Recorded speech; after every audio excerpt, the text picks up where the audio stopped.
I was under the illusion that I didn't want big muscles. I just wanted to always lose weight. So I steered away from the weights in the gym. What point was it that you started to think that actually strength training was something that might be helpful for you? We was going on holiday, and when we went out on the boat, I was really struggling to get back into the boat. It's a bit embarrassing when you've got people behind you and they're going, come on, get in the boat. And I'm there trying to pull myself up and I could not do it and I had to have help. Just literally started looking online and come across your YouTube channel. And I just devised a plan from there and followed it for 12 weeks. And goodness me, the difference was unbelievable. I literally saw the change within a couple of weeks. I just felt so much better. And how have you found in the last year, say, the things you've been able to do with the grandkids? I get on the trampoline now with them and I feel quite confident that I've got the strength and the balance to do that.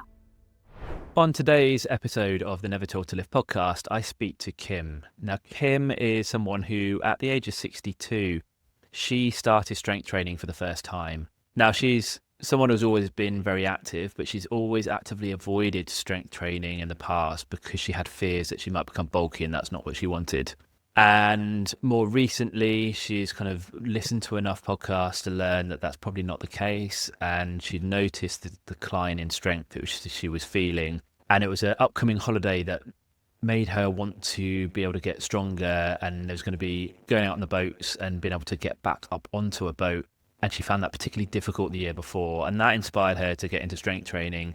And only a year later, she has felt some amazing benefits, which she goes into. So great episode. It's really inspiring. If you're on the fence about getting started with strength training and you just want to hear from someone who's just a couple of steps ahead of where you are and all the benefits they've had, then you're really going to want to listen to this episode. So enjoy.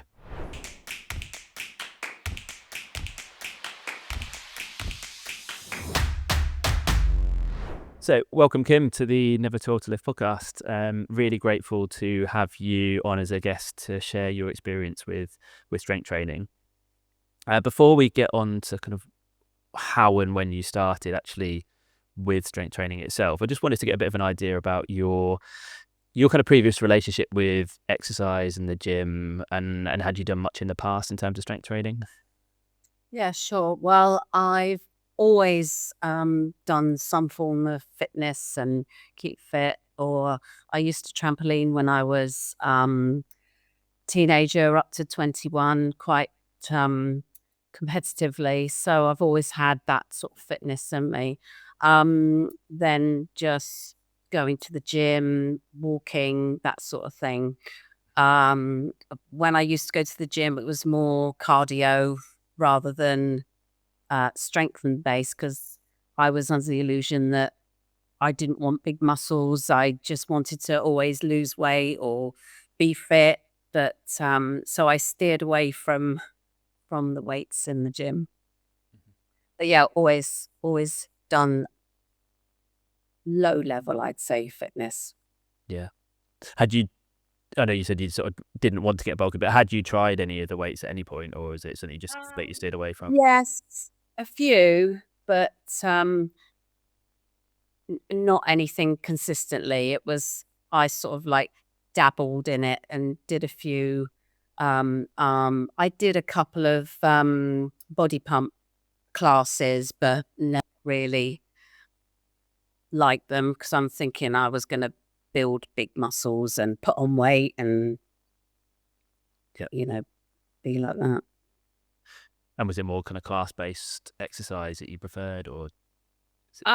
No, it wasn't class-based. I liked going in with my own program, 10-minute run, 10-minute cycle, a row, do some like stretching and that sort of exercise. And yeah, but I did do like I say, the body pump classes now and again. But it wasn't anything regular No. with that, no. And then you were mentioning before we started recording that, like everybody, lockdown caused a disruption to your usual kind of routine with exercise. Kind of how much were you able to maintain at that point? Actually, just before lockdown, I had a little health scare, which then stopped me doing anything. I just didn't feel comfortable doing any exercise, and when it was just before lockdown. So lockdown happened. So I was like, I'm not doing anything because I'm not fit enough to do exercise. But I spoke to a few people on the phone. They said, look, you can exercise. You must, if you want to, just start like walking gently. If you get out of breath, if you feel unwell, then stop. Because obviously it was only just the beginning of a sort of scan that I had, and then we went into lockdown, so they didn't know the ins and outs of it. So I did that. I gradually started. It was quite a while, a few months, that I did absolutely nothing.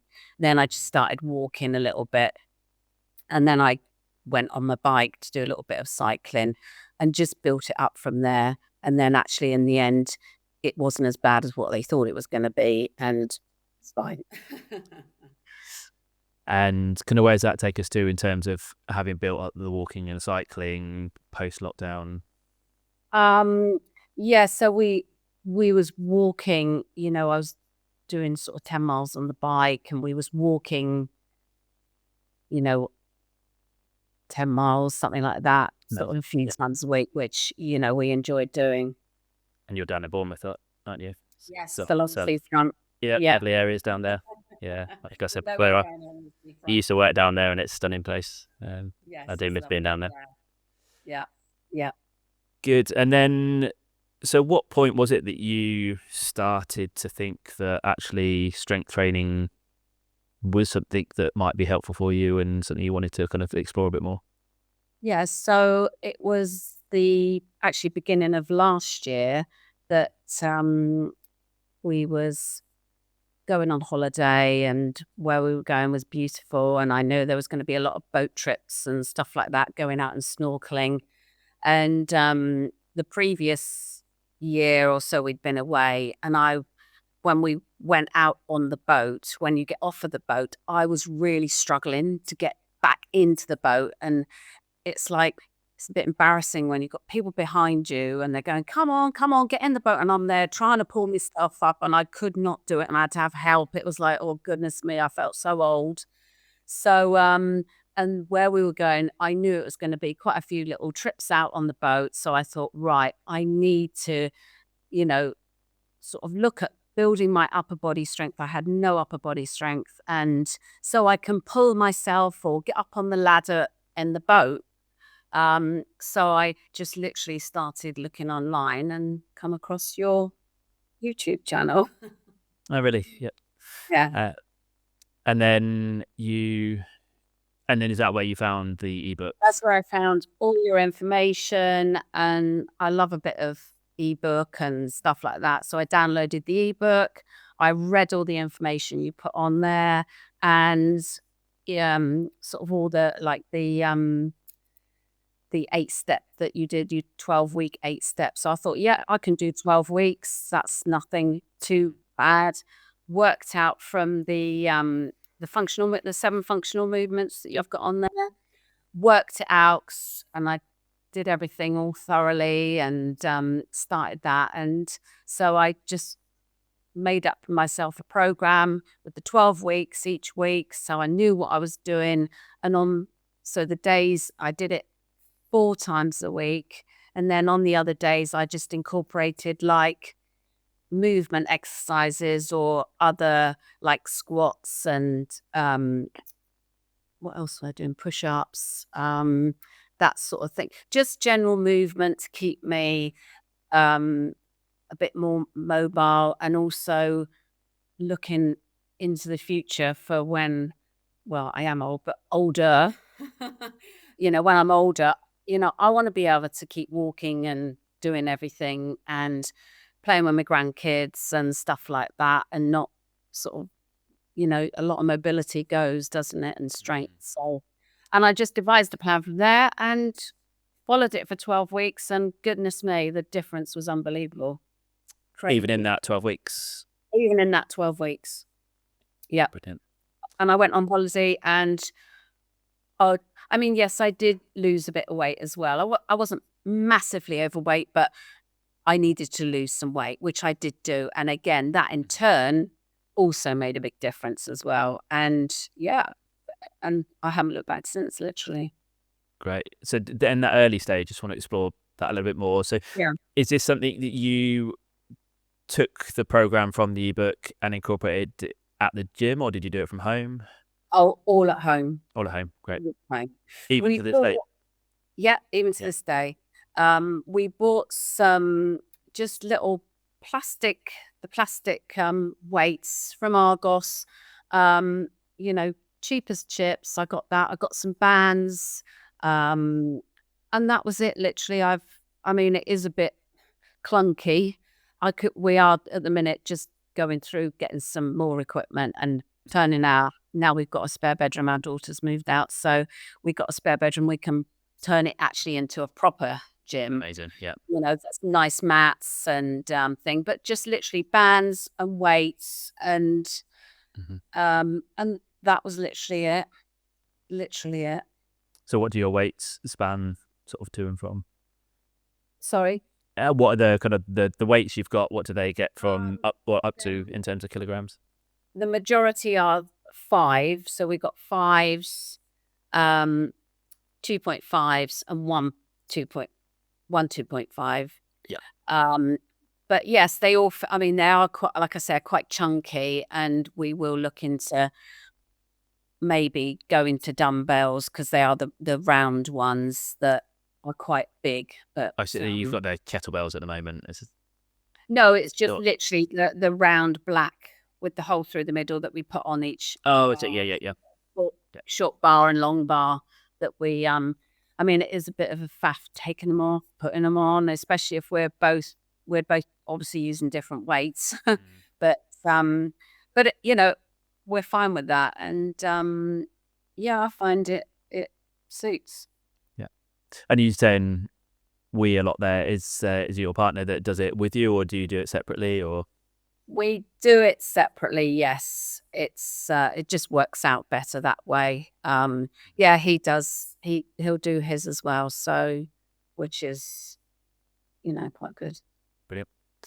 And were there any sort of particular difficulties you had either around kind of mindset or sort of physical difficulties you had in terms of those early days getting started with it? No, I'm an all or nothing, literally. And once I'm all in, I'm all in. and I literally was, like I said earlier, I put it on an Excel sheet.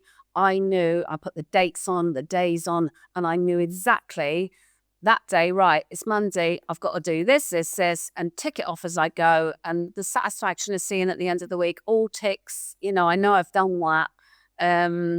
For me, I got no problem with motivation or anything with that.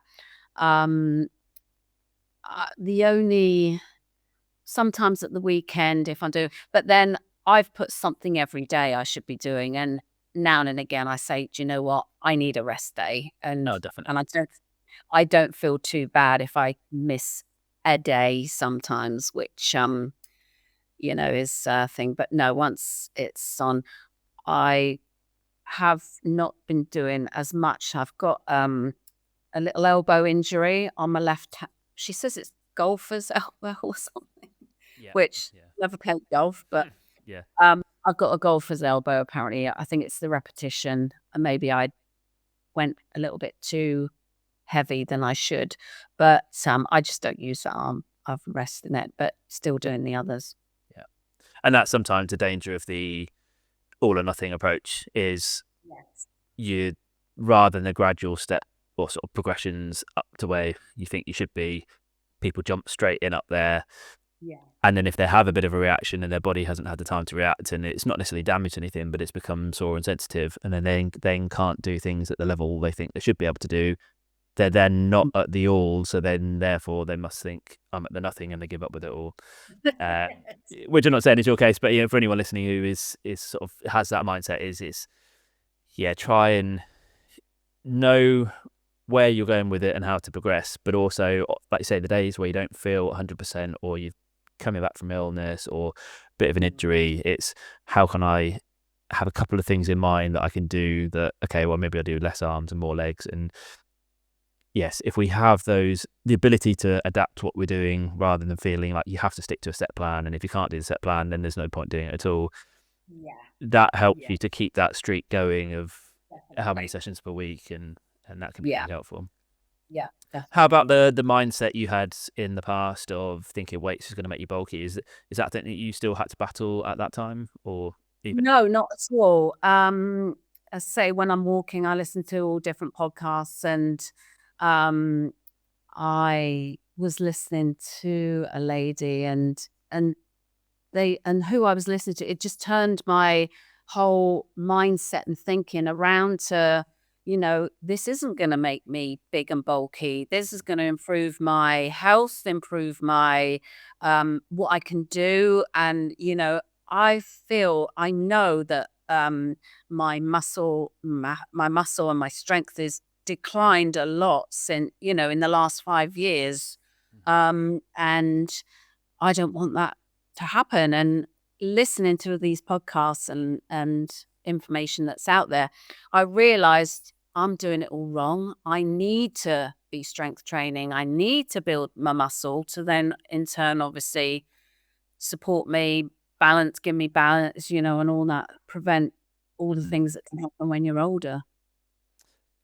Because other than the ability to get out of the boat, is there anything in the last 5 years, having lost the muscle mass, that you'd noticed had started to get more challenging?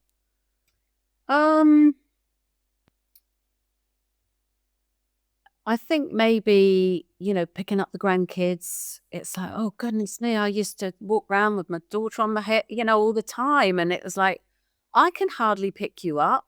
And it's like, no, it's that. And they're, some of them are still fairly young. They're not, old or anything. But it was that. And I tell you what was one is opening the jar. Opening a jar. I could not open a jar. And it's like, I'm not that old. And I thought, no, this isn't right. It's not, oh, can you open the jar for me, to my husband? It's like, no, I need to do this. And with that grip strength that I've been doing, I can open, and I can open just as well with my left hand as I can my right, which I couldn't even touch a left one. But so that's improved a lot. And the other thing I can never do was push-ups. A full push-up. I've never been able to do a full push-up in my life. And I can quite proudly say I can do 6 now. Amazing. That's great. It is perfect for me.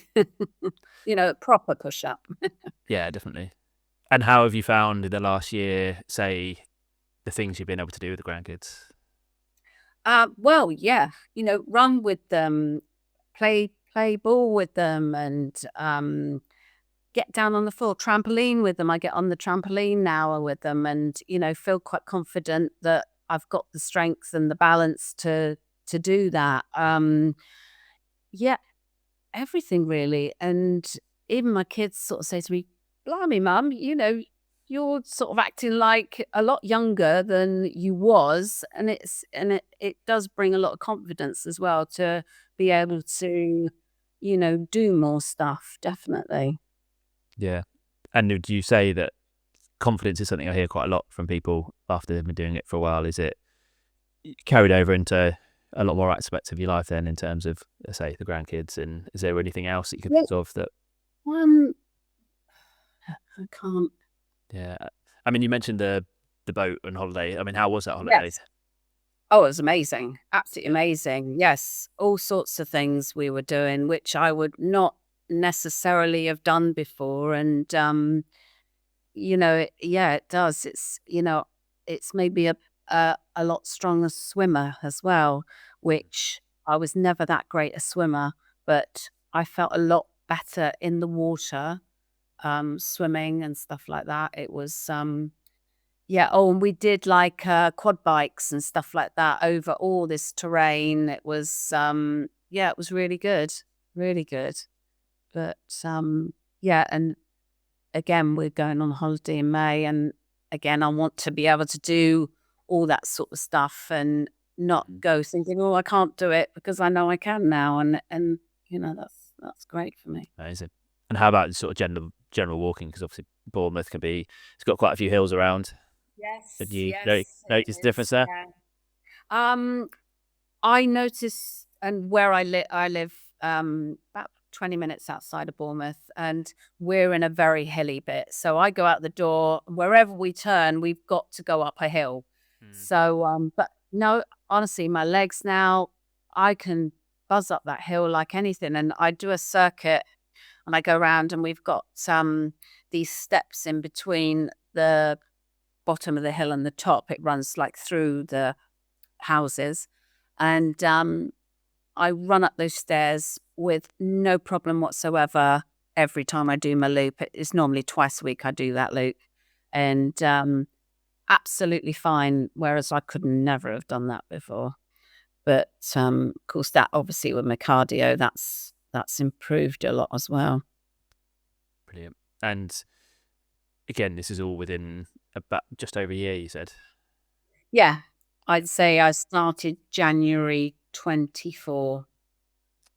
And it clearly gives away your age now, but do you mind me asking how old you were at that point when you started? I started, so I was 63 in November, so I was just over 62 when I started. Perfect. And So- yeah, because a lot of people I speak to in the clinic and through Never Taught to Lift, again, when you reach 60, trying something new can feel very daunting. Is that, how did people around you react? Obviously, your partner joined you and wanted to engage with that as well, but how about others? Yeah. He's always been Mr. Fit all his life. He professionally swam when he was younger. Very, very, very fit and healthy, and so I was always dragging behind. but now I'm ahead of him. So, well, I wouldn't say ahead, but Yeah. he's very fitness minded. A lot of my friends, because I walk with my friends every morning. We both, every single morning, 7 till 8, we go out for a walk. Rain, come shine, come snow, anything, we'll go. So that's every morning. Once you get other people involved, they do come on board. And instead of now going around with friends for a coffee or something like that, we'll go for a walk and talk, and a coffee at the end, say. So, it's just incorporating it into your thing. But, the majority of people have said, wow, look at the difference, and look at you sort of now compared to then. It's, quite a difference. Yeah. How early was it into it that people started to notice sort of new confidence? It was when I went on holiday, I think. So say from about 4 or 5 months, I'd say, of continual, eating very healthily. I was eating very, very healthily. And I went on a diet, just eating proper, non-processed food, cooking every day, and just eating, decent food. And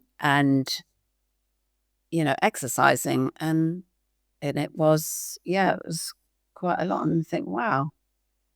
And was a change in nutrition something that, as you started to feel better after the strength training, then it naturally evolved into wanting to eat better? Or was it a kind of conscious effort you made either before you even started strength training, or was it kind of at the same time?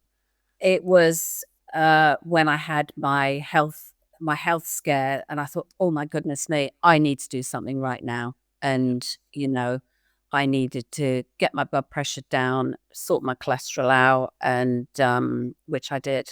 And I'm off all medication now, which is another good thing. Amazing. Yeah. Mm. Because I mean, if your husband's always been active as well, but what was your diet like prior to that? Was it particularly bad, or was it just you had a few tweaks to it? Yeah, it wasn't overly bad. I think maybe We love cheese, so maybe too much cheese, too much dairy. Not I still have cheese and I still have dairy, but I cut that right back. Sort of like maybe a bit too much red meat. But again, we still eat red meat, but it's just all quantified, making sure that it's thing miles too many carbs. We were eating far too many carbs, which I've cut down a lot on carbs, upped my protein, and eating healthy fats rather than not healthy fats, and fried stuff we don't, and just use extra virgin olive oil all the time rather than anything else. Bread, I've cut down a lot on bread. It's just sort of the stodgy, don't have a lot of pasta, that sort of thing. But just meat, fish, vegetables, fruit, berries, and all that, Greek yogurt, that sort of thing. Sounds great. Because there's a few people listening to this that might feel that the change in diet at the same time of exercise is quite overwhelming, and that if there's a lot of things there they're cutting back on, it might feel restricted. Did you ever feel like it felt like you holding yourself back and restricted, or how did you feel about making those surges? What I was very, very strict in the beginning, and as time went on, and obviously I'm now what I call an okay weight, that sort of thing. So I do a 5-2. So Monday to Friday, I'm good as gold. I work as well, so it's easy to take food to work, sort that out. Saturday and Sunday, if we're going around friends, I'll have a glass of wine, I'll have some food around. I'm not 100%. This has got to be, I do have that 20% say that I can eat what I want, but because I feel so good and I feel so much better, and obviously all my bloods and my blood pressure has just shown so much caffeine, cut down a lot on caffeine, went decaf, everything. Because of the results of all that and all my blood tests, it's like, wow, the power of your nutrition is unbelievable, of what you can actually do. And I'm really not a tablet taker. I don't like taking tablets. So for me to be medication free, I was on a statin that did not agree with me at all. I was on a blood pressure tablet. Again, I didn't like it. But yes, it is a thing. But when you've got a health scare in front of you, it's like, actually, it's easy. It's easy to do your proper diet and stuff like that. You make choices of, do I want to be on tablets and feel rubbish and be able to eat and drink what I want, or if I tweak my diet, which it isn't, I don't feel deprived at all. Tweak my diet and I feel so much better for it. It's win-win, definitely. Yeah, like I say, to be medication free, to feel like you got more energy, feel stronger with strength training, have the confidence that it kind of exudes off you at the moment. It's really inspiring. And there's a few people again watching this that or listening to this that will feel inspired by what you've done, and rightly so. If there is anyone sitting on the fence that's thinking about getting started, but it just has that fear or that belief that they've left it too late, they're too old, like, what would you say to them, or what advice would you have for anyone taking those first few steps? Yeah, you're never too old, are you? And also sort of how quickly you can see the change. Honestly, it's not as though it's years and you have to think, oh, goodness me, it's a long old thing. I literally saw the change, within a couple of few weeks. I just felt so much better. And, I think incorporating it all, the walking in the morning, getting that daylight in the morning just totally changes your whole day. And the strength training, getting that strength back is like, it's a powerful thing, and that in turn, it's like a wheel. You just get on this wheel and you just go with it. But I literally started, with baby steps, and it's so easy to just stay in your old routine and just carry on. But like I say, with your health, and when you're getting older, there's just so many things against you that can go wrong. It's like, why wouldn't you do as much as you could to start, making sure that your health is as top as it can be, by just tweaking it a bit. And I think, even if, I think I just literally started before then, before I started the strength training, just that 20-minute walk a day makes a difference. And just commit to something a little bit and then add in. I just kept adding in a bit. And then when I did the strength thing and I saw all your material on that, and that you inspired me to, start from scratch, which I did, with little weights, my little dumbbells, your baked bean cans or whatever, and to see the progression quite quickly, you then motivate yourself to do. I'm not saying I've been 100%, good the whole time. I'm, and when we do go away, yes, it does go to pot, and yes, I don't do that, but I still do my walking. We still walk a lot on holiday, but you're doing other things, aren't you? Swimming and stuff like that. It's just, it's just sort of that. Yeah.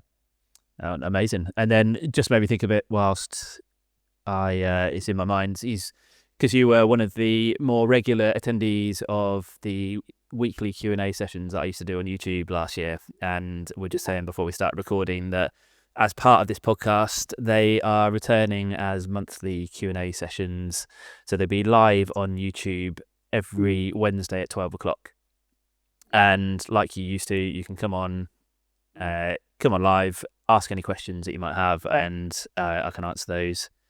And there's some weeks I think you might not be able to make it, but anyone who can't make it live, if you're listening to this, if 12 o'clock on a Wednesday is not ideal for everyone, you can always email me. So it's chris@nevertooltolift.com, and you can email me your questions and I'll answer those live on the call. And then the audio from the live Q&A sessions will then be released on the podcast later on in that week to be able to do that. So you were saying you missed them at the start, so like I say, they are coming back. They potentially might turn into weekly again, but initially they'll be monthly, so the first Wednesday of every month. And I love listening to them and listening to other people, with similar age, similar sort of things, and their questions, they're always interesting to listen to. And I was thinking, am I doing this right? Am I not doing this right? I remember asking you about my squats. I never knew if I was doing my squats right, but and then I went back and looked on your sort of little YouTube things and got it. So they were great, and also they really motivate you because you get back into the thoughts and that of everything. So I'm glad they're coming back. They'll be there definitely. And for anyone listening, if you're not familiar, there is a YouTube channel. So it's Never Tool to Lift on YouTube. If you subscribe there, then you'll see all the podcasts are going to be there. But also there's more videos and the live Q&As coming out.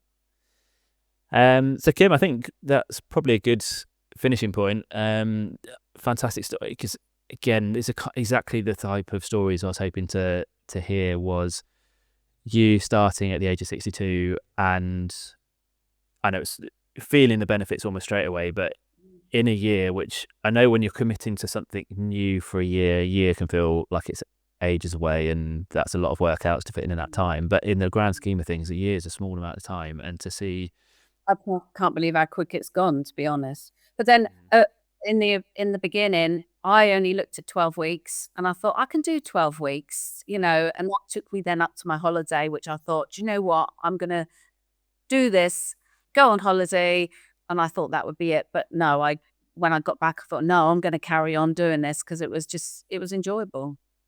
Yeah. Oh, amazing. No, it's great to hear that you've done so well.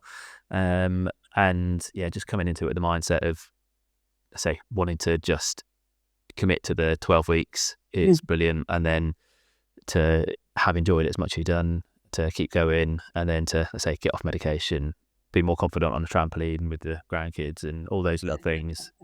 So I'm sure people will be inspired, and what I'd say, if anyone is listening and has been inspired, send me an email and I'll pass them on to Kim to let her know if you've inspired anyone to take action. Hope so. Yeah. Good. So for now, then we'll call it there, but we might check in again in the future and find out how you're getting on. But once again, I can't thank you enough for coming on. Another really inspiring episode there, and can't thank Kim enough for coming on to share her story with us. If you've at all been on the fence about starting strength training, then I'm really hoping that has inspired you to consider just getting started with those little baby steps. Like she said, she didn't take a big jump in. She took small steps along the way and she just committed to it.